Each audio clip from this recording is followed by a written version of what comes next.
I'm very excited to be part of this year's team of LEAP ambassadors. I see it as a great opportunity in many ways. I really enjoy working with the other ambassadors, and I think together the six of us have a very cohesive program. How many of you have been to the American Mensa website and gone to the leadership development section? Okay, some of you. When you go to the top of the menu, look for the word lead. Hover on it, a number of things will pop down, and leadership development will be there. What you'll find is a number of the existing presentations, and at some point this one will go in there as well. And I would like this to be what I call a living document, meaning I value your feedback to make this better. I love to get feedback. I'm not sure if I can get it all here because I only have 75 minutes, but I do hope to take this presentation on the road when I go to other American Mensa regional gatherings, particularly in the Northeast, over the next couple of years. So what I hope that we'll get out of today's presentation is to understand that volunteering is a repetitive process. As Alyssa mentioned, I've worn many hats in my own Mensa chapter. And what it means is I did something, maybe I said it's time to step back for a bit, and I came back, and I came back, and I came back. But what you have to do is you have to know how to keep your volunteers working as effectively as possible. I'm a volunteer. Alyssa is a volunteer. Lorraine, the chairman of the AG, is a volunteer.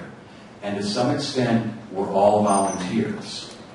But we all have one thing in common. We all had a first day as a volunteer where we didn't know what to do. And we were brought on board, and hopefully we were given a chance to do as little or as much as we wanted. And out of volunteers come leaders. But sometimes we have bad days, or bad weeks, or bad projects, and we're not as effective as we'd like to be. And that's burnout. One of the things that I learned with my career at IBM is that managing your volunteers is very much like managing a work project, and that the enthusiasm that your employees have parallels the enthusiasm that your volunteers have, especially for larger projects, such as running an annual gathering or being a leader on your executive committee. We already have canned presentations in American Mensa on how to get new volunteers, so I'm not going to go into much detail on that. I encourage you to look at what's there already. So, congratulations. We have volunteers. What do we do with them? We bring them on board. We give them opportunities. We also have some existing presentations in the database on what to do if we hit the unpleasant situation of a volunteer who's burned out or negative, because it does have a pull-down effect. What we don't have is an all-encompassing look at the complete volunteer cycle. Keep in mind, we need volunteers, otherwise Mensa cannot continue. And I'm thrilled that we have people like Alyssa, who's done almost every job in American Mensa. And beyond. Yes, and international Mensa, yes. And giving people like us the opportunity to continue with LEAP. But volunteering is cyclical. And it can be represented by a simple sine curve, mostly because I was a math major and I need to find some practical application for using this. So, everyone has their day one. When they come in, they don't know what to do, they're given something to do, and what we hope is they'll flourish. And they'll gain an experience, and they'll gain an enthusiasm. This is where we love everyone to be. And this is where we either get our most enthusiastic followers, and this is how we help turn our followers into leaders. But then there's almost always some point where we hit a bad day or things go wrong and we start to backslide. And it's more important for the people working with the volunteers to recognize this and help them. What we want, to exaggerate the curve, we want the periods of peak to be as high and as long as possible. We want the periods of burnout to be as minimal and as short as possible. And above all, when we hit these, we don't want the curve to stop. We want it to come back up. We want to get these people back. And we want to look at what can we do to get them back, and what can we do to keep them wanting to stay in Mensa. So as you go along that curve, as you see, it goes up, and we have the good ability. What happens? Why do people have these peaks and valleys? And we'll go into that in a little bit. What do we want? We want as many active people as possible.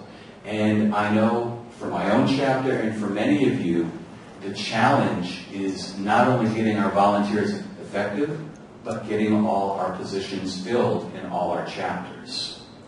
And what do we do when we can't do that? What do we do when people say, I want to do something different? Above all, communication. Communication is the most important thing we can do, because if we don't keep those lines of communication open, you're not going to know if there's problems. You don't want to be surprised by something not happening or suddenly realizing you've lost an activity, an event, people. But there's things you don't want either. You don't want your volunteers to be going out too far on their own. Yes, you want them to be effective. You want them to be energized. But sometimes we have what we used to call wild ducks. People that fly out on their own, and sometimes what they want to do isn't feasible, isn't financially affordable, and sometimes it isn't in the best interest of your chapter or Mensa in general. You also don't want to have a small number of people doing everything. Micromanagement is a very challenging thing within Mensa. When people come on board, you want them to know exactly what you're expecting of them. And at that point in time, they do need to be instructed. But you don't want to continue doing that, because if people are constantly told what they need to do over and over again, they're going to lose their enthusiasm. So at some point you have to be the mother hen, and at some point you have to let them go. You have to let your volunteers fly as far and as well as they can. Another thing that you don't want, finger pointing. It's very easy to get negative when things go bad. And just as if you were a project manager at your place of employment, you want to handle your volunteers as professionally as possible. Treat them as people. Do not ever make it personal. And above all, lines of communication.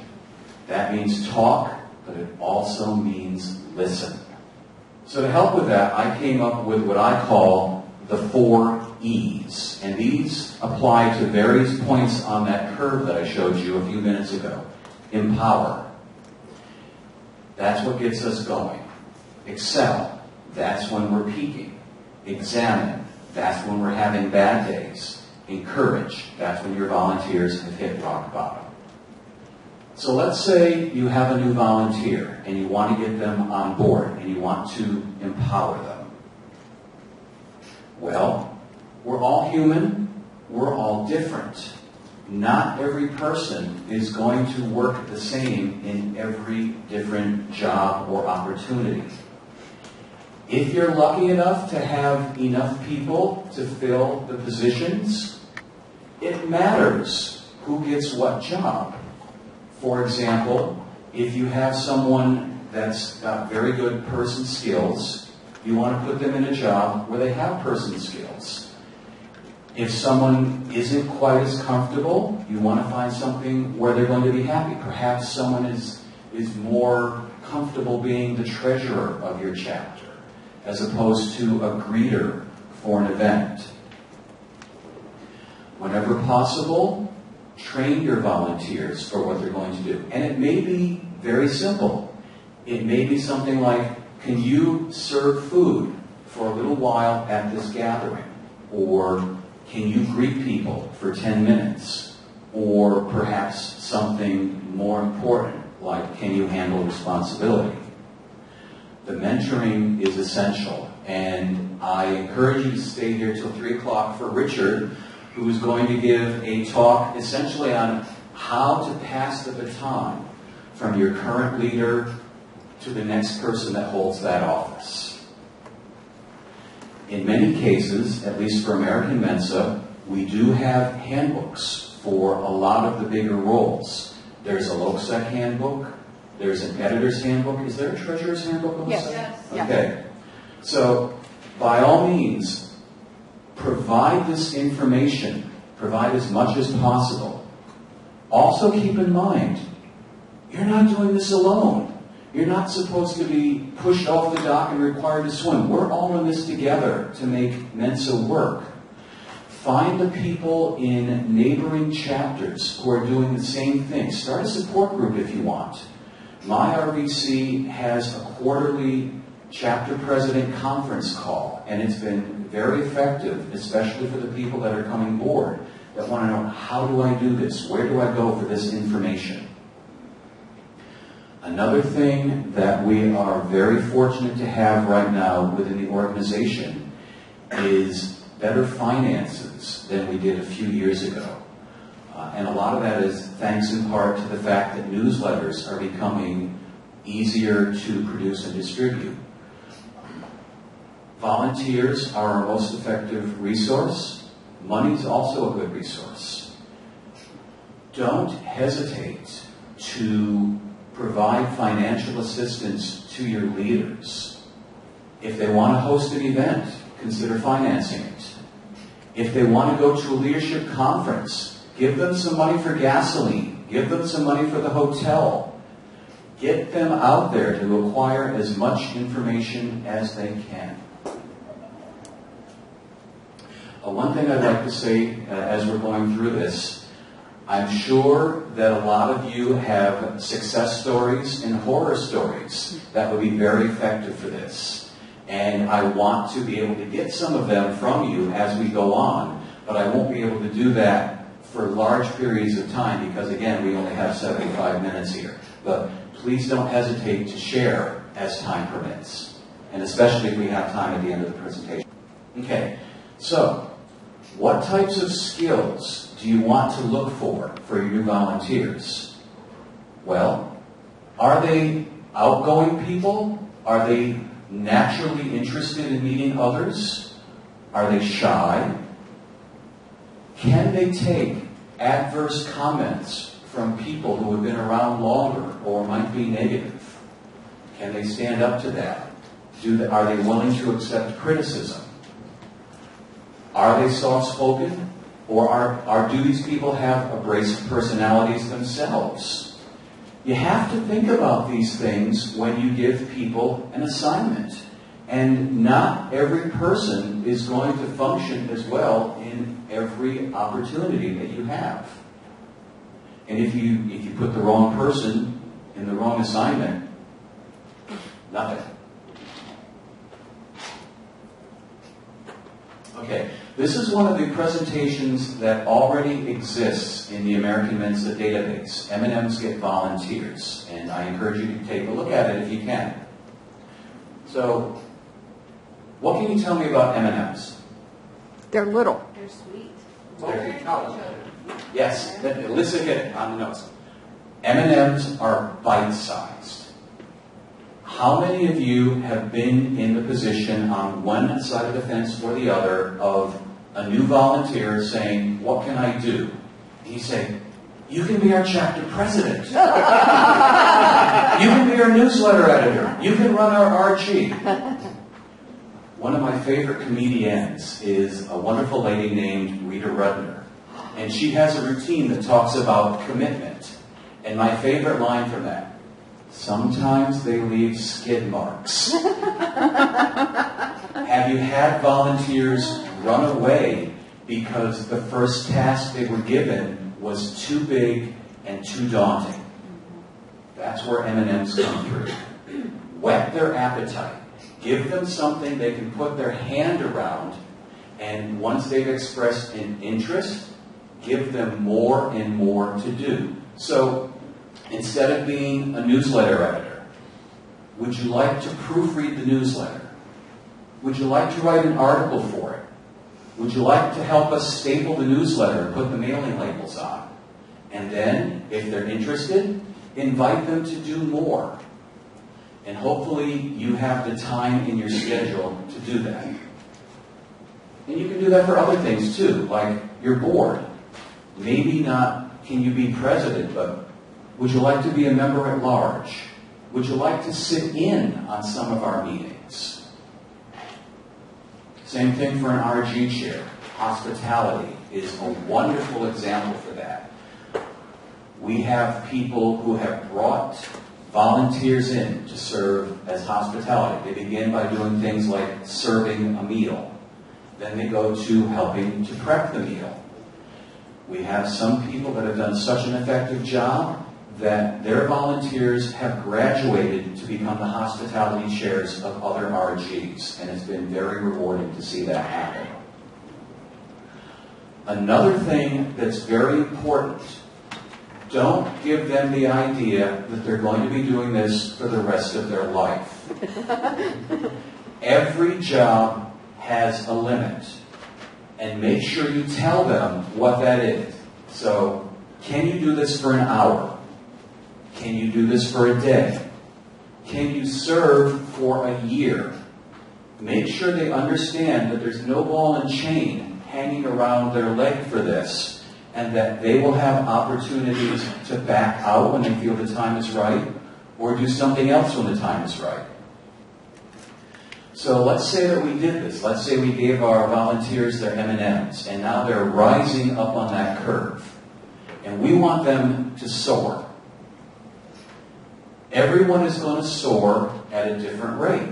And yes, you do have to watch that. You do have to know that some people are going to do better than others.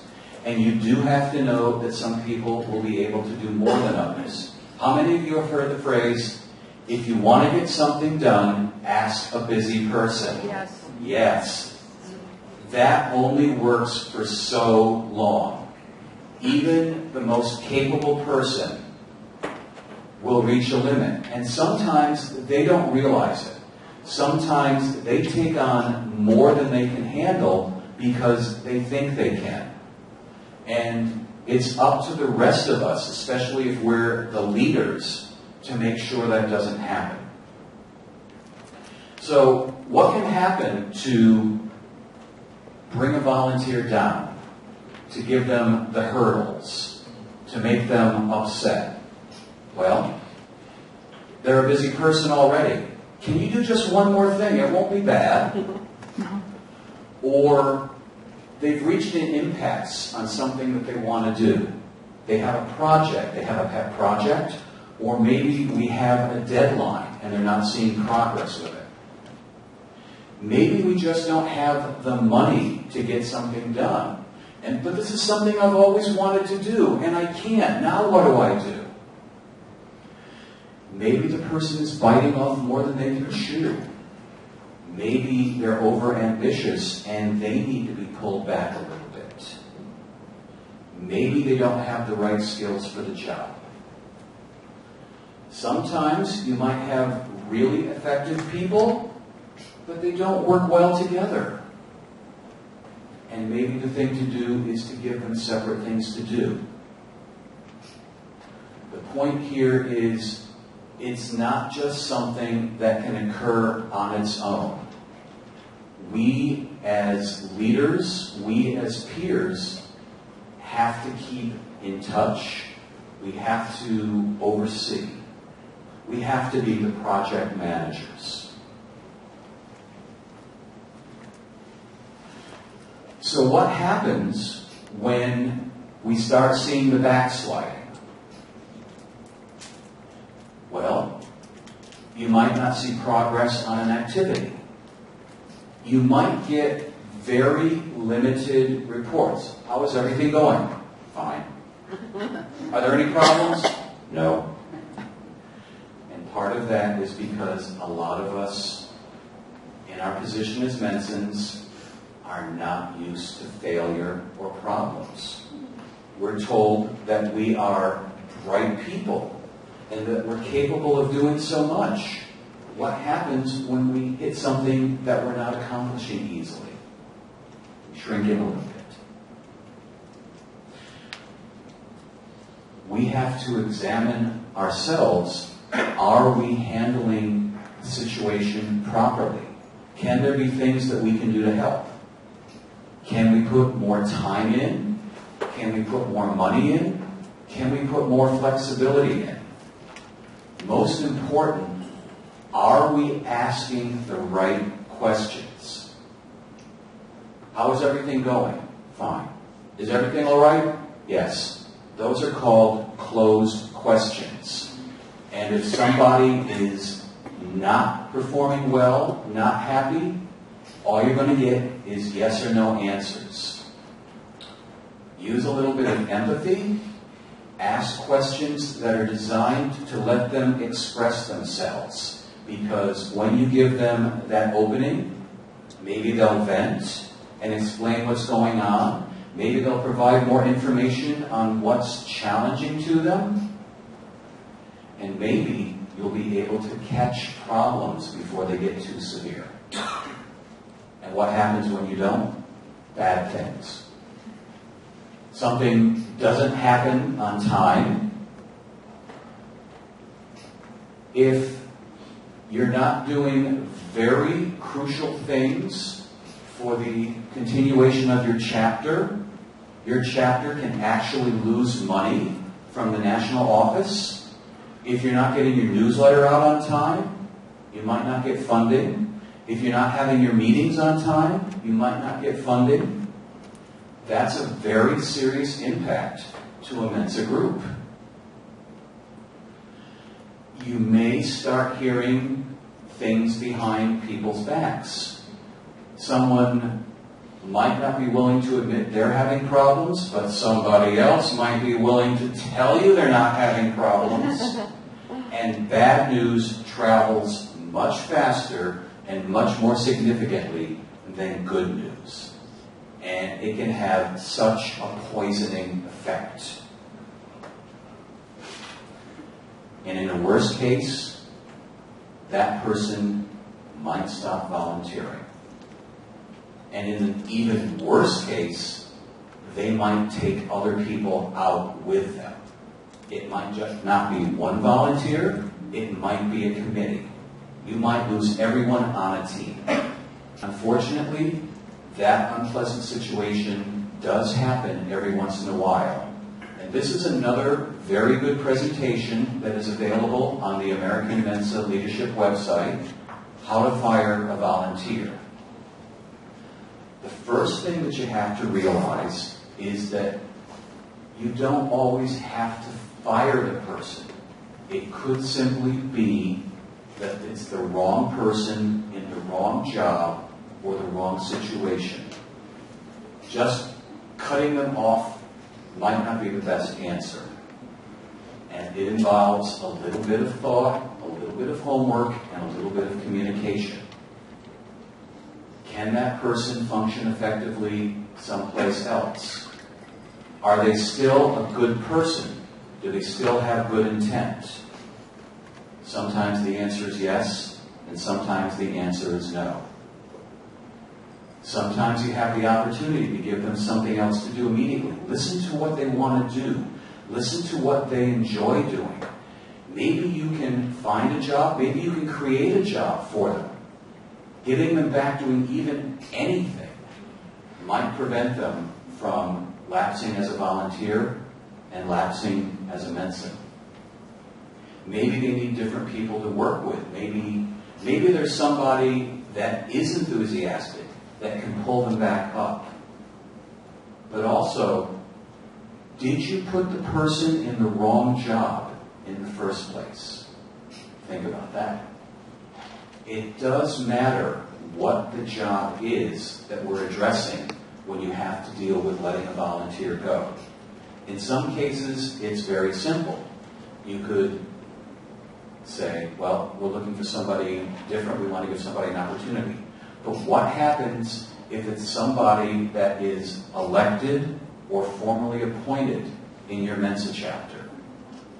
In that case, you have to refer to your bylaws. Your bylaws may state what you have to do to remove someone from office. It may be a very formal process. It may be a very slow process.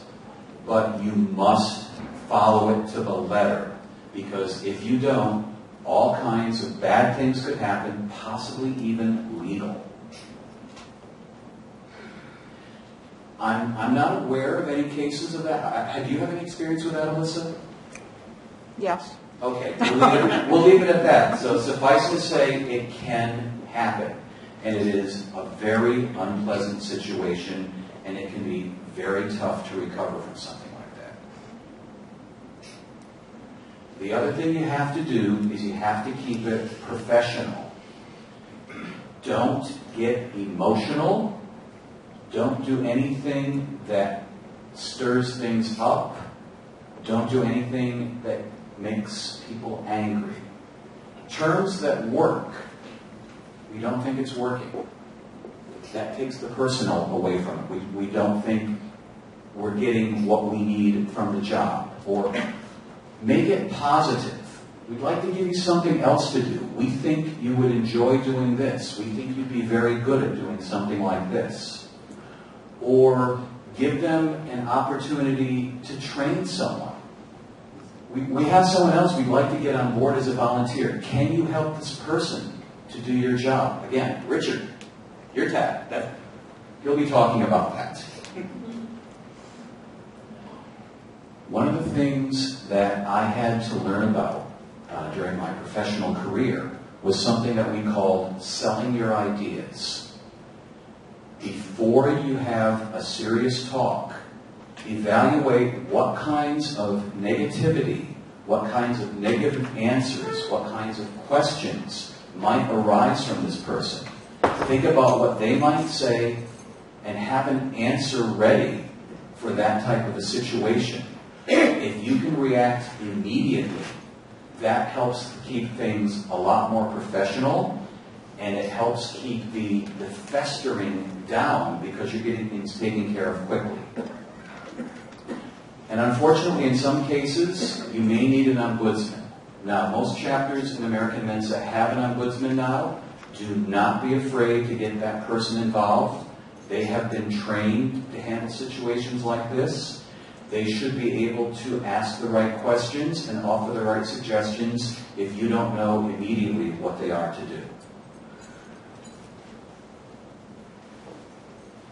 So let's say that we have the case where we've got a volunteer who's hit rock bottom. How do we get them back and enthused and willing to contribute to Mensa again? Well, remind them of the good things they've done. You know, you did this wonderful thing back in April. And we know you're capable of doing more of these things. Listen to what is upsetting them. Make sure you understand why they're not happy. Maybe there's something that you can do immediately to change that. Maybe, what they're doing, or maybe what they want to do. Listen to them because they know best what's making them unhappy. And you might have to start from square one all over again. You might have to start by giving them something little to do and then letting them find their way. You don't necessarily want to have someone with a big job fail and then give them another big job immediately.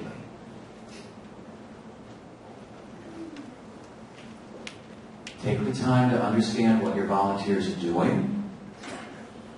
When they're happy, understand why they're happy and for how long they like to be able to do something.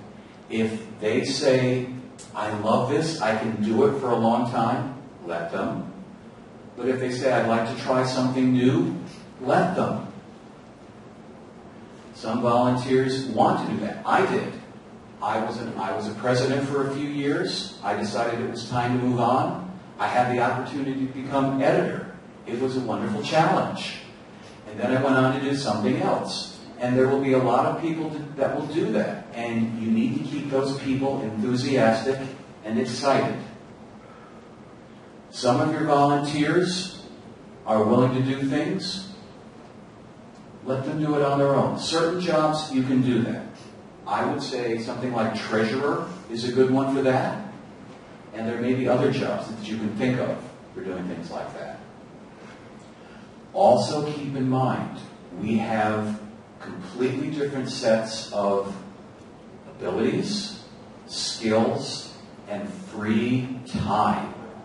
How many of our volunteers have full-time jobs? How many of our volunteers have kids? How many of our volunteers do 6-day work weeks? How many of us have to go home and mow the lawn?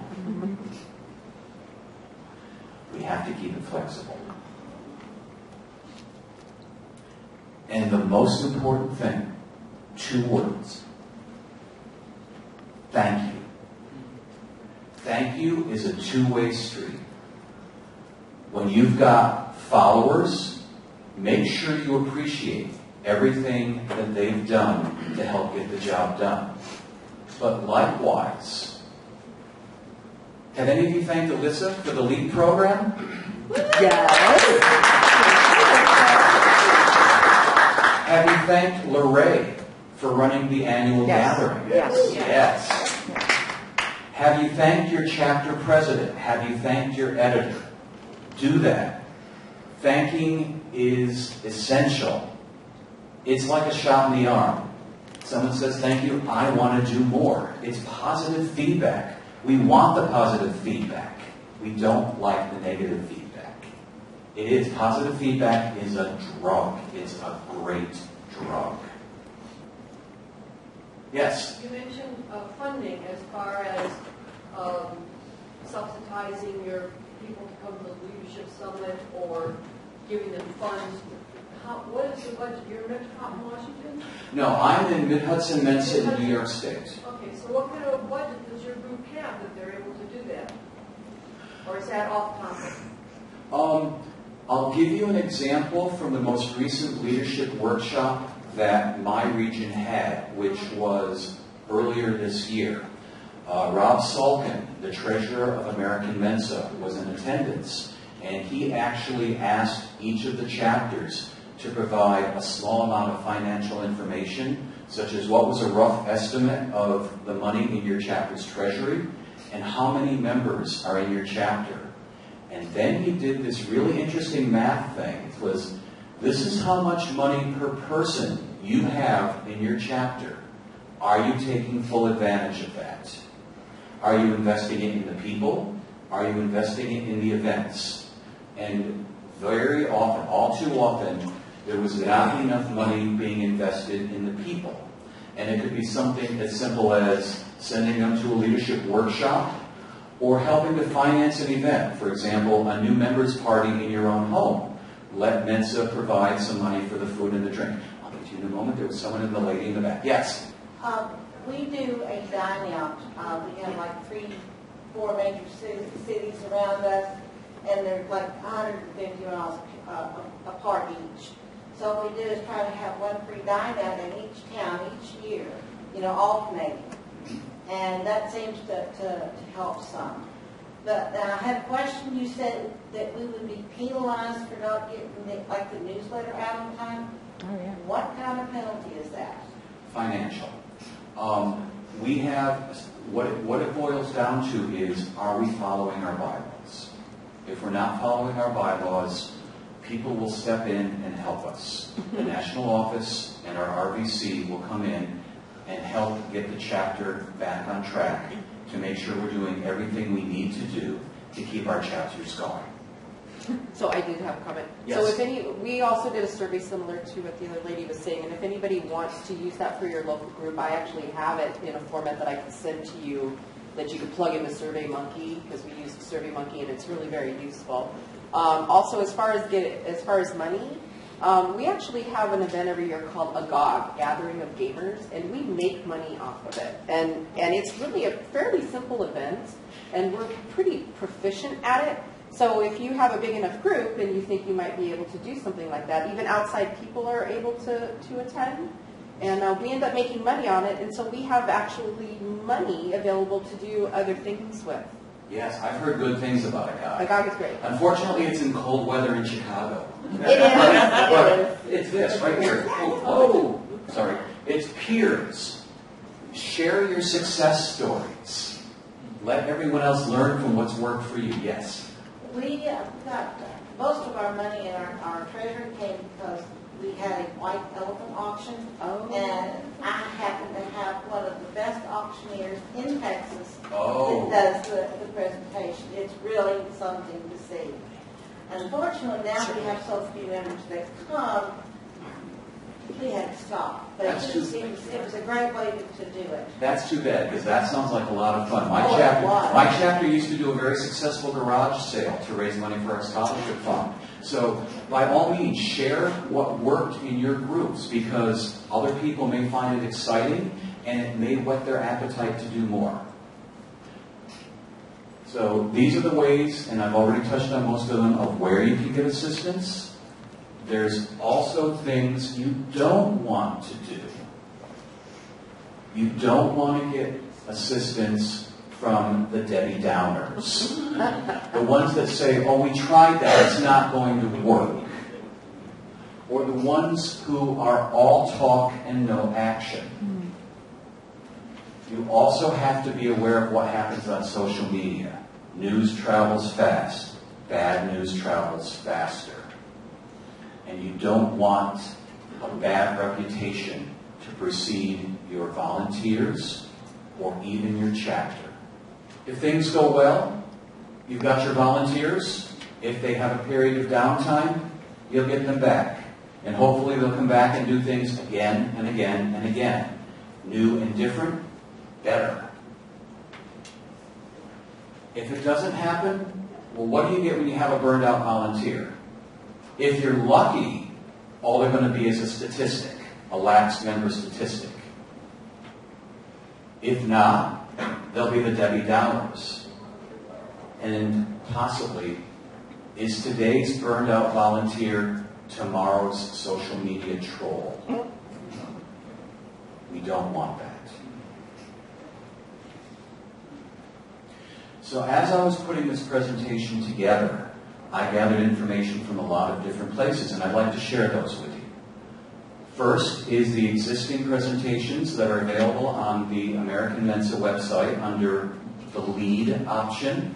You'll find a wide variety of presentations, and I hope that together we can grow these over the next couple of years. My second favorite book of all time, after The Lord of the Rings, is The 7 Habits of Highly Effective People by Stephen Covey. The reason I think that book is so effective is because it reinforces positive communication skills. Not just how to talk, but how to listen. And you have to have that when you're having problems with volunteer efforts.